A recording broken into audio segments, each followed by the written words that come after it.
This isn't about you.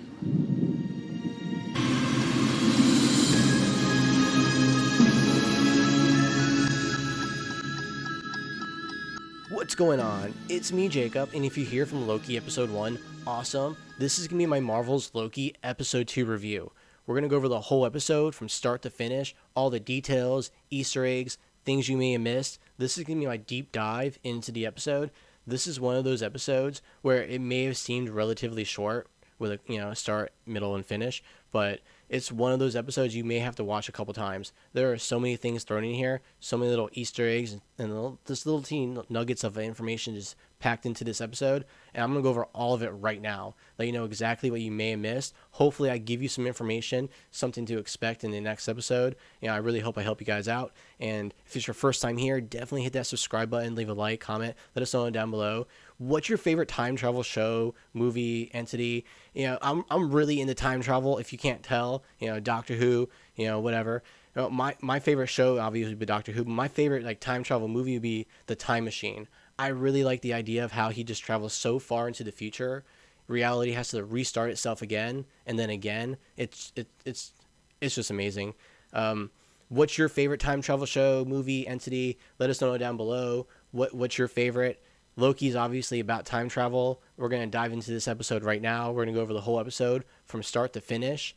And just like a good time travel show, this episode, episode 2, starts off like a Doctor Who episode. It's just right there in 1985, Wisconsin in a Ren Fair. Now, if you didn't know, if you didn't read it, you would have thought maybe it were medieval times, but it's Wisconsin, 1985. We're in a Ren Fair, and we have our introduction to our antagonist, the female Loki. Well, the audience, we don't know it's the female Loki yet. We kind of just have a silhouette of this version of Loki. We just know it's the other variant, the one we're hunting right now, as with our version of Loki, which is another variant. But anyways, it starts off, we're going to be introduced to our villain. Now, episode was good. Episode 1 was really good. It introduces us to our anti-hero, our main character, Loki. Episode 1 is all about Loki, how he starts off. He goes into the episode. He has some highs. He has some lows. He gets caught up to the audience. He watches all of his life on Disney Plus right there in that room. And now he's caught up. He knows exactly what to expect. And now we're in episode 2. We're going to get introduced to the anti-hero version Loki. I don't know what this version of Loki is, because like we hear in this episode, not all good men are good, not all evil men are evil. Very good message, especially for this episode. So we're introduced to female Loki, and we're introduced to one of her powers. And this is going to be a power we're going to probably see through the course of the series, but definitely through this episode. It's the power to, if she touches you, just mind control, take you over and have you, fight, interact, communicate, whatever this version of Loki wants you to do, can do, while also doing, her own things behind the scenes, as we can see in this fight. So she does some kind of thing in 1985 that's going to affect the timeline. The time police show up, and it's a trap. It's a trap. So they show up, it's a trap, and she's just doing it so she can collect the reset devices. She sets up these little traps. They show up, thinking they're going to stop some kind of branch in the timeline. They're going to prune it, if you will. That's the metaphor they use. It's like a tree. So they're going to come prune that branch growing in the timeline. It's Loki. Loki defeats them instantly almost using the magic she has, or abilities. That's what our Loki was calling it, magic. We'll get into that here later. But she defeats them, takes one of the officers with them, and takes the reset device as well. It's a badass fight scene. It's a really good montage. I really enjoy it. And now we're here with our Loki. He's in his desk. He's looking very comfortable. He's doing the training videos. He's got an AI he's playing with. What we assume is some kind of AI. He asks if it's real. It says kind of, in a way. I assume it's an AI. So anyways, he's there. He's doing his training videos. He's getting used to everything. He looks very comfortable, very snug in that office. And Morbius comes up to him and says, "Hey, we have an incident." He's referring to the one we just saw in 1985. It may be a Loki variant. A lot of Time Energy or whatever says it could be a Loki variant. Let's go look at the details. And he gives him what we all have seen in the advertisements. He gets his variant jacket. So now he's got his variant jacket. He's looking all spiff. Merch is probably everywhere. They're probably selling the hell out of that jacket. So he's looking good. he's going to go for the little briefing. And he's like, so you're going to take me to 1985? We're going to check out this scene? He's like, yeah, I'm going to take you there. And Loki just being upfront and honest, hey, are you sure you can trust me? I'm going to have my magic back. He refers to it as his magic. And Morbius is like, yeah, we can trust you. We've already caught you before. We can catch you. You're not going to run. We expect you to help. It looks like you want to help to the best of your ability to prove yourself to us. We're going to let you do that, wherever that, is. He takes it. He obviously he's not going to try to run or use his magic at this time. They go check out the scene. They show up in 1985. They're looking around. Loki is now going to use this as his chance to kind of get things on his favor the way Loki does. So he's looking at the situation. He's like, stop, everyone. You're in grave danger. If you leave this tent, you could die. Stop. Listen to me. All attention on me. I know what's going on. And if you want to know what's going on, these are my demands. Now we have a little opening into Loki's mindset, where he is right now, what he's thinking. His demands are, he wants to get a meeting with the timekeepers, and he wants to know he's not going to be destroyed when all of this is finished. They catch this variant of Loki, they're not going to destroy this variant of Loki. He just wants to make sure his existence is secured, and he wants to have a meeting with the timekeepers. He wants to know what's really going on. He doesn't trust with the situation of one timeline that's being run by 3 space lizards, and neither do we. Neither should the audience. We don't understand why the TVA do. We have a talk actually with Owen Wilson right after this. They go back and Loki's explaining to him, how do you trust it? And his answer is, I just accept it for what it is, and I believe it for what it is. But we'll get into that here in a little bit. Loki's trying to use whatever information he has to leverage the situation to get what he wants. Obviously, Morbius is like, I have sharp ears, you have sharp teeth.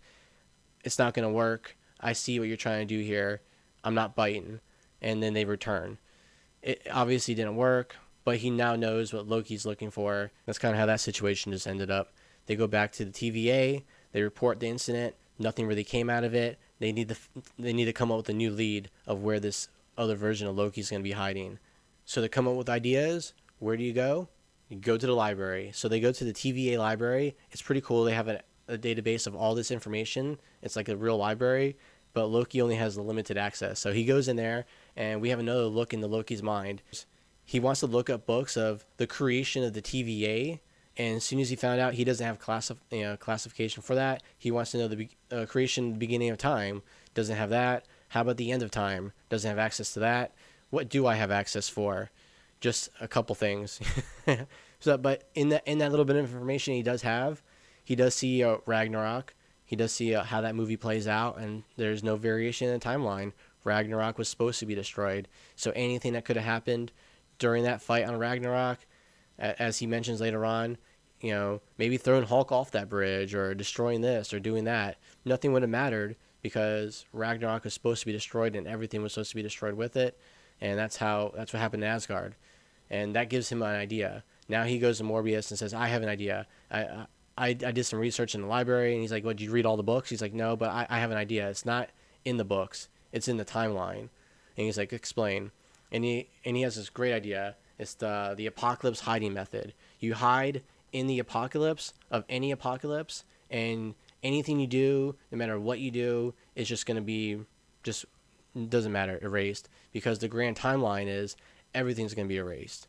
So to test this theory, he's like, let's go to an apocalypse event. He's like, there's so many of them. Which one do you want to go to? And just like, classic Doctor Who, here we are. They go to Pompeii, which is one of my favorite Doctor Who episodes. The fires of Pompeii. You get David Tennant and Peter Capaldi before he was a doctor. It's just classic. I love Doctor Who. TVA, I mean, it's from the future. It sounds from the future. It's pretty future-y. Right on cue! For that. But anyways, they go to Pompeii and, hey, let's do some stuff, before the volcano erupts and destroys everything, and we'll test this theory out as they're looking at a up-to-date version of the timeline to see if there's any kind of variant. So Morbius is like, okay, let's do it.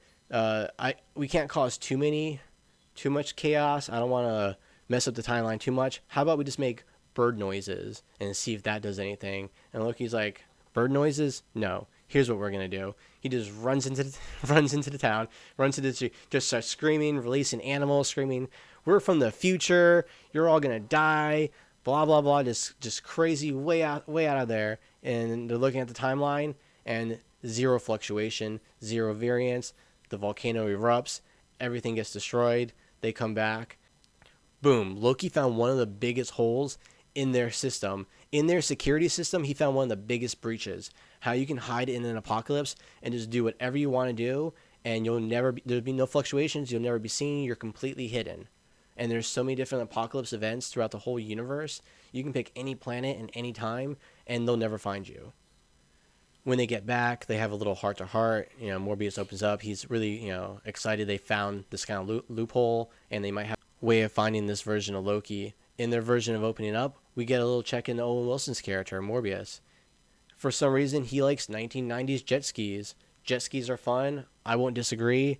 If I had a jet ski, I'd be on it too. But that's what he likes, and he's asked, "Do you ride jet skis? Have you ever ridden one?" And he's like, "No. I wouldn't. Can you imagine a timekeeper riding a jet ski? I wouldn't be allowed to. That'd be crazy." Even though that's like his dream and his passion. So hopefully, Loki, if I'm throwing it out there, get him on a jet ski, bring him in time. It's 1990 something. Put him on a jet ski. Let him live it out. Like, I don't know why that would affect anything in the timeline. Just to be some guy, somewhere in California or whatever, going to a jet ski rental place, putting down a couple $100s or whatever, and just riding it for an hour. Just easy. Do it, Loki. And that's when they have like the little heart-to-heart, trying to figure out why you're really doing this, why you're working for the timekeepers. And Morbius is like, it just is what it is. I accept it for what it is. They make reality. I'm just lucky enough to be in a position where I can make these choices and help out the best I can. And Loki's like, it looks like we're the only ones that are free then.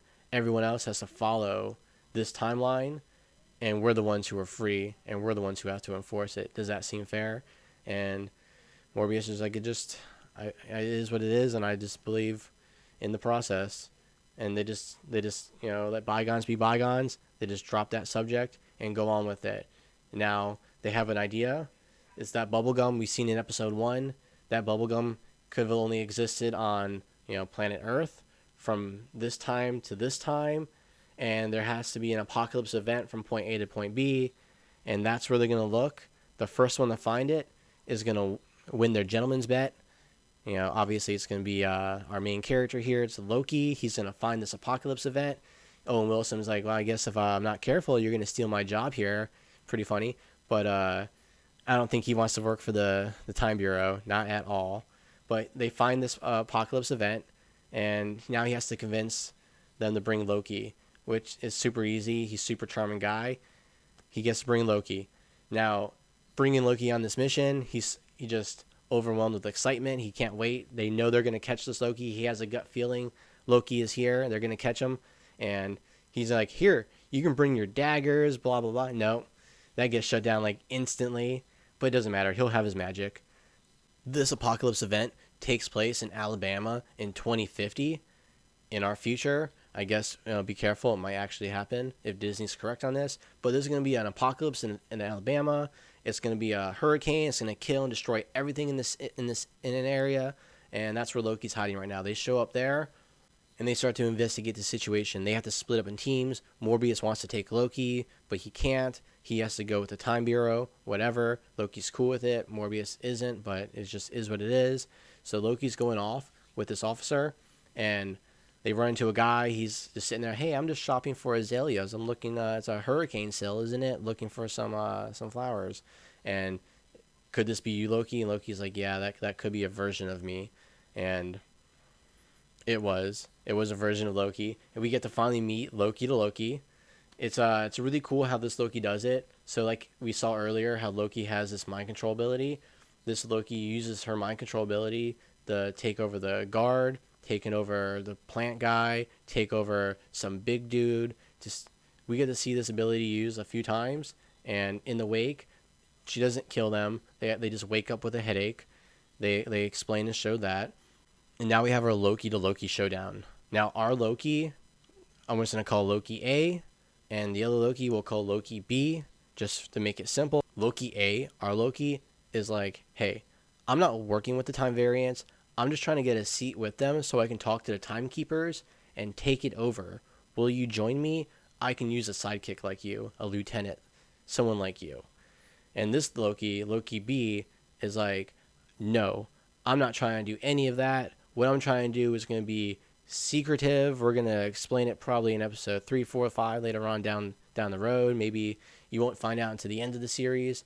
But what she has planned is completely different. Our Loki is like, Loki A, so what's your plan? Lure us here and blow us up with your reset devices? And Loki B, I'm not telling you my plan. Does something, all the reset devices go spread out throughout time? She didn't lure him there to blow him up with the reset device. She'd lure him there just to do it. And she set off a bomb that blew up time. She blew up the timeline. She set a reset all throughout the timeline. Like, it's code 000. They don't know what to do. It's just crazy. We don't know what's going on. So we're back at the time variance. They're looking at the timeline. They're calling it code 000. The whole timeline has been exploded. All these reset devices have gone off all over the place, all these different branches. And then we're back to our Loki sitting there looking at Loki B. And she's like, yeah, I did that. And then leaves through a doorway, leaving the doorway just open, where our Loki is looking back at Morbius going, don't go. And the doorway going, I'm going to go. And he goes to the doorway. We don't know what's going to happen. That's where the episode ends off. So the episode starts off, we're introduced to our villain, the female Loki. We're showed what she can do, some of her powers and abilities. Our Loki ends up, becoming a really good detective, finding out exactly where this version of Loki would be hiding in the timeline, where, when, and why. Gets there, shows up, and we can't figure out what the real reason is of what her plan is. She blows up the timeline, and Loki follows her through a doorway. What's going to happen in episode 3? I can't wait to see. What are your predictions? Let us know down below. What's your favorite time travel entity? And what are your predictions for episode 3? I'm very interested. I can't wait to see what's going to happen. And thank you guys so much for sticking here to the end of the episode. I'm going to have more episodes on this. I'll see you guys here at the next episode.